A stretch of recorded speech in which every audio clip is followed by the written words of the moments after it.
principal, c'est qu'elle vive. C'est-à-dire que la vache, moi, je la mettrais à une extrême, mais parce que là, on dirait que c'est une nature morte. Alors qu'on a besoin que ça vive. C'est bien qu'il y en ait une, je pense que c'était toi, qui arrivait en premier. Je sais plus. Pardon, excuse-moi. Tu es arrivé en premier, tu vois que tu n'es pas suivi, tu vois que tu es toute seule. Bah oui, ça fait action. Au lieu d'être tous comme ça. Ok. Hop, venez. Je parle pas, bien sûr. Hop. Du coup, tu as une petite famille qui te suit, comme des petits poussins. Ok. Tu regardes. Le narrateur continue son histoire. Et il rencontre des animaux, il faut que ce soit clair. Le printemps théâtral, c'est un dispositif qui existe depuis de nombreuses années déjà, qui est régi par une charte. L'idée, c'est de réunir des élèves d'établissements différents, d'âges différents, pour les faire travailler ensemble tout au long d'une journée.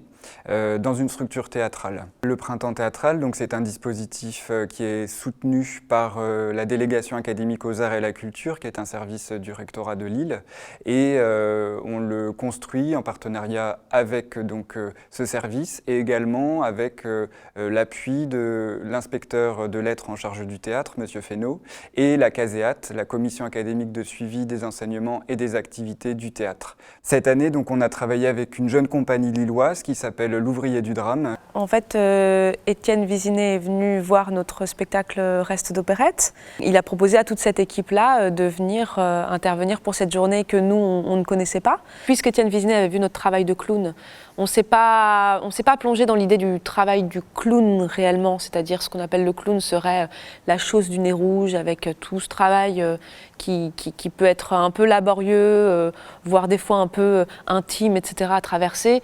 On avait plutôt envie de travailler sur du théâtre burlesque, donc amener les élèves dans un décalage corporel, poétique, à la fois donc, au travers de leur corps, mais aussi d'un travail vocal, sonore et visuel. Et le travail au rétroprojecteur nous permet ça. Le rétroprojecteur, c'est l'élément de la scénographie qu'on utilise, c'est l'élément principal de notre scénographie dans notre spectacle Vous êtes ici. Et donc du coup, on a voulu faire un lien comme ça, en se disant on va utiliser cet élément-là pour construire un spectacle à 100 personnes. Donc tout bêtement, ce qu'on a fait, c'est qu'on est 3, on s'est séparé le groupe en 3, et on a fait chacun une partie du spectacle, quoi, sans connaître les 2 autres tiers de ce qu'on fabriquait. Est-ce que je peux faire aussi un peu des dialogues aussi, un peu les autres voix, où je raconte simplement l'histoire? Si, les dialogues, ça c'est possible. Pour l'instant, ce que j'ai noté, une personne entre dans un fast-food, elle commande un menu XXL puis a envie d'aller aux toilettes. En allant aux toilettes, cette personne tombe dans le trou des toilettes et arrive aux enfers. Il y a 4 autres personnes et là, le président de la sauce tartare arrive. Ok, super, là, c'est bien, on a la trame, merci. Donc les élèves ont été répartis dans 3 groupes différents, avec l'idée de travailler sur un exode. C'était la thématique retenue cette année.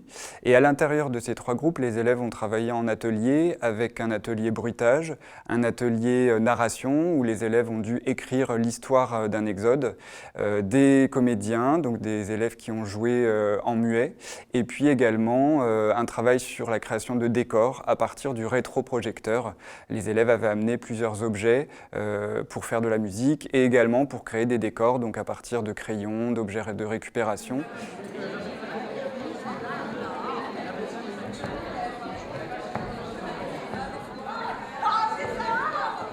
Nous partons à la découverte, découvrir de nouvelles choses, de nouvelles créatures, dans la jungle, découvrir des mines, des trucs sous la terre, des temples, des anciens pièges. Nos 5 amis se retrouvent vite dans l'eau, à nager dans cette mer agitée.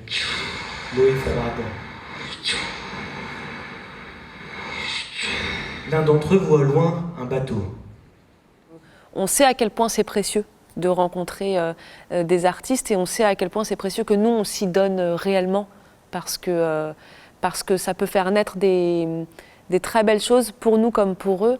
Et voilà, la transmission en ce sens-là est un vrai moment de plaisir pour nous 3, vraiment. Le spectacle de ce soir, c'est une sorte de portrait kaléidoscope, mais d'une certaine façon, c'est ma façon d'être clown. Peut-être pas de faire le clown, d'être clown. Je ne sais pas si on fait le clown, si on choisit ou pas. C'est quand on est petit qu'on est trop remuant et qu'on se prend des sauts. À l'issue de la journée et de la restitution, il y a eu une rencontre avec Gilles Defac, qui est directeur du Prato. Alors, c'était également une volonté d'inscrire cette rencontre dans la continuité de la journée, puisque l'ouvrier du drame a travaillé au Prato en résidence. Et donc, c'était une journée placée sous le signe du clown. Gilles Defac a donc rencontré les élèves à l'issue de la restitution, et les élèves ont assisté au spectacle le soir, Loin d'être fini, un solo de Gilles Defac. Cette année, on a créé ce printemps théâtral sous le parrainage d'un metteur en scène, Ahmed Madani, qui avait travaillé avec nous l'année dernière pour le printemps théâtral et qui nous a fait la gentillesse d'écrire un très beau texte racontant à quel point les élèves avaient de la chance de pouvoir profiter de ce genre de dispositif.